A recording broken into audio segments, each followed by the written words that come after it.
Ito mga pinamili ko lang sa Carrefour.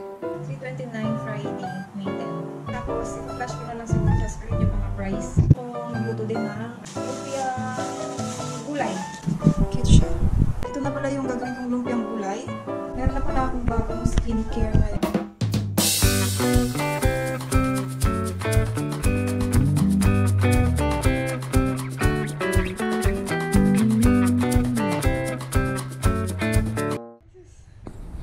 It's Friday pala. Anong date ngayon? 10? March 10? Ito mga pinamili ko lang sa Carrefour. I-haul ko na lang mamaya.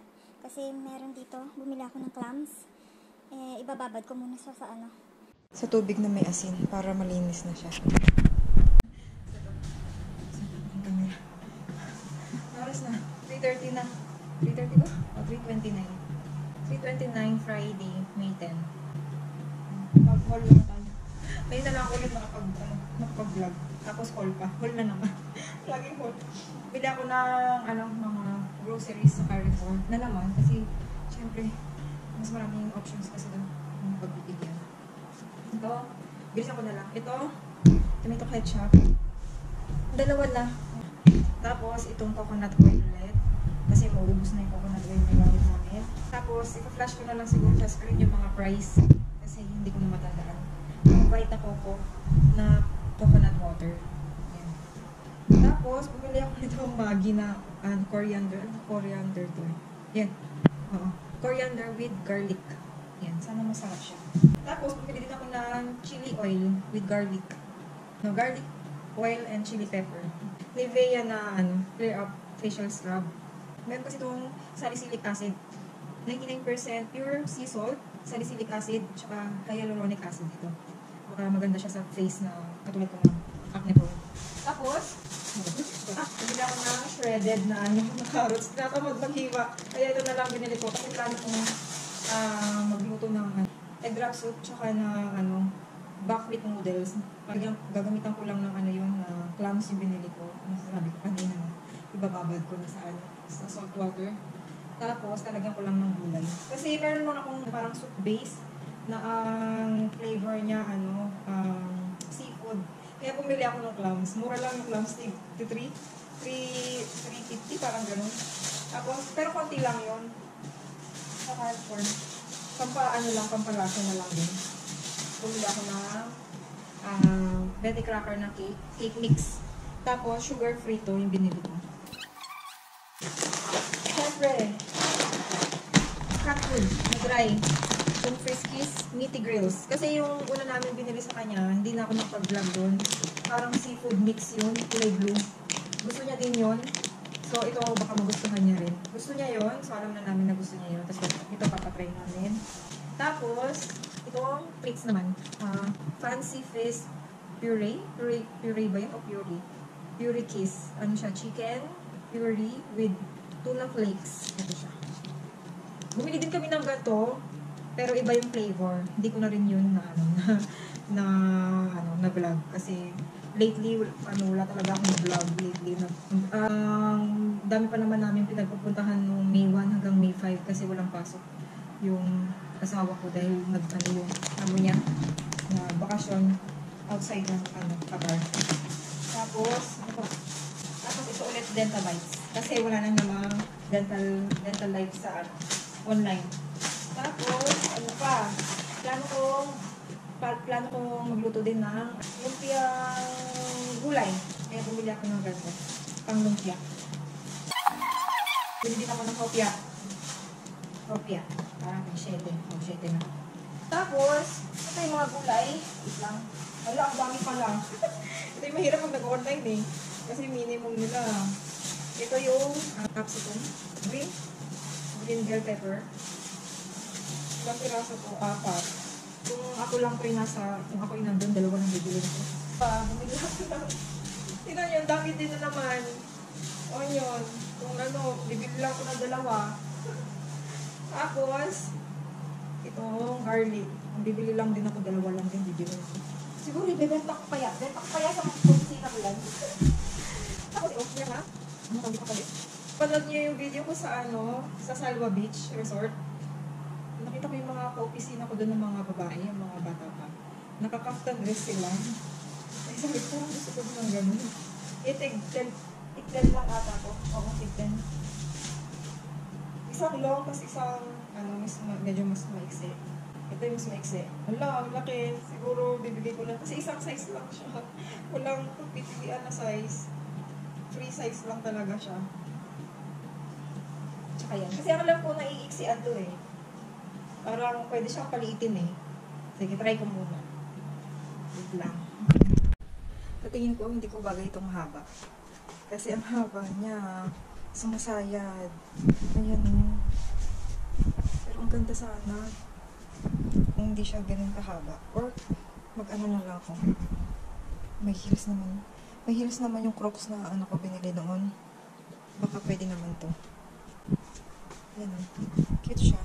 Ito naman yung maiksi na kaftan. Yan. Mas okay sa akin yung nito, haba nito. Pero pag mahaba kasi, parang ang social-social tignan. Pag yung mahabang mga dress. Ito maganda din. Kaya lang, problema ko lang itong part na to. Parang di siya na maayos. So bagay, tigjijis. Tigjijis lang naman to. Pero maganda kasi. Ayan. Ayan siya. Pusa na naiinip. Opo. Ayan. Ito na pala yung binabad kong clams. Yun lang sila. Ilang piraso lang. 3 reals lang ito lahat. So, yun lang lahat. Kasi kasunod ko lang tulungan ito. Tapos, mamaya magluluto na ako. Hindi ko na siguro bibidyohan yung pagluluto. Buka kasi ako nitong lumpia. Ang camera video niyan. So, matagal yan. So, baka videohan ko na lang pag natapos na. Ayan. Bago ko itapon. Ito pala yung cat food niya ngayon. Nilagay ko na lahat dun sa lagyan ng canister. Ayan. Ko na rin pala ito sa haul. Bumili ako ulit itong Canterel with stevia. Kasi mauubos na yung sa amin na ito. Ubus na. Refillan ko na lang bago ko mag-start. Ito, nabili ko to sa Monoprix. Nakalimutan ko na kung magkano. Nasa 15 na ata. Sige, mamaya na lang ulit. Ay! Hindi ako nakakuha. Magsi-6 na. Ay, grabe. 3 o'clock namating yung mga nagde-deliver. Ang oras na. Ito na pala yung gagawin kong lumpiang gulay. Tapos, dito na ako gagawa. Ito yung clams. Bumukan. Hiniwalay ko para hindi naman siya ma-overcook. Tapos, yun na yung buckwheat noodles. Kasi ito yung spring roll. Dito na ako gagawa. Malulobat na din tong GoPro, kaya charge ko muna to. Tapos, pakita ko na lang mamaya yung mga nilagay. Yan na pala yung food ko. Ito yung buckwheat. Tapos, lalagyan ko lang ito sa top. Ito mga to. Yung clams. Tapos, nagprito lang muna ako ng dalawa. Lalagyan ko lang ito ng... Masarap sana itong may suka. May suka naman kami. Pero parang hindi ko muna treat magsuka ngayon. Parang gusto ko lang mag-ketchup kami. Yan lang kakainin ko. Okay. Alas 10 na. Pagkatapos ko lang maligo. Hindi kasi ako nakaligo kahapon. Tapos, kanina, nagluto pa ako. Tapos, nagmadali na akong kumain. Tapos, nag-walking. Kaya hindi na ako nakapaligo. Ngayon lang ako nakaligo. Kapag skincare na rin pala ako, magtitina ako niyan. Meron na pala akong bagong skincare ngayon. Ito ginagamit ko na tong retinol na binili ko pa sa Pinas. Nung 1 year na. 1 year ko na itong nabili. Kasi, hindi, June. June nga ba? June pala, parang June. Bago ko umuwi, bumili na ako eh. Sa Pinas, umuwi kami ng July. So, binili ko to bago pa kami makauwi. Para meron na sa bahay kako. Hindi ko na makalimutan. Tapos, binili ko yan. Tapos, itong Pacifico. Pacifica. Clean shot. Ano naman to? Binili ko naman to sa sa Brands for Less. Parang maganda siya. Parang maganda to. Mura lang to, 17. Tapos, ano pa ba? Yan yung pinag-alternate ko. Tsaka itong natira ko pa Power Glossy sa Labs Organics. Yan. Tsaka yung pa rin yung niacinamide. Niacinamide yung laman yan. Tapos itong mga eye serum na mga trial pack galing sa L'Occitane. L'Occitane. Hindi ko namin basa siya. So yan. Maraming ganyan palagi si Mike kasi pag bumibili yung amo niya, palagi may freebie na ganito. Yung mga nakalagay sa trial pack. Ayan. Kasi, ang alam ko, pag gumamit ka ng retinol, dapat huwag kang maglalagay sa paligid daw ng eyes or sa talukap, ganyan. Kasi daw, meron daw, epekto sa mata kapag matagal mo na ginagamit. So, mas maganda kung, iba yung gamit mo. Maglagay ka muna ng eye serum sa paligid ng mata bago itong, retinol. Nung bumili ako ng ganito, meron na akong nakikitang ibang lalagyan, yung parang maliit na tab, gano'n. Kaya lang, ayoko na ng mga gano'n eh. Katulad nung binili ko dati, yung retinol, yung L'Oreal na retinol. Yung palagi mo siyang hawakang gano'n. Mas gusto ko yung ganito, parang medyo hygienic siya, kaysa doon sa nakatab. So, kung bibili ako ulit, ganito din, nakatab ulit. Ay, yung naka-tube na ganyan. Tapos, ano pa ba? Bumili din ako nitong, aloe vera. 99% naman. Kaya, sabi ko ito na lang. Medyo may amoy nga lang to. Kasi, meron siyang fragrance. Hindi katulad ng mga nabibili ko sa Lux Organics. Hindi ganun katapang yung amoy. Ito medyo matapang yung amoy ng fragrance niya. Pero, okay lang naman sa akin. Ayan, 10:03 na. Kasi, sabi ko nga kay Mike. Tsaka ito pala. Ito din. Madagascar Centella Ampule. Binili ko din to sa Lazada. Kasabay nito. Hindi. Pinabili ko pala to sa opisina ko. Kasi may nakita ako sa TikTok na nire-recommend niya to. Madagascar Centella Ampule. Made with pure centella from Madagascar. Skin 1004. Yun ata yung pinaka-brand niya, yung Skin 1004. Ito din to, Korean brand din. So, yan. Pero sa ngayon, maganda naman siya sa mukha ko. Wala naman akong nararamdaman na side effects. Pero, hindi ko pa alam kung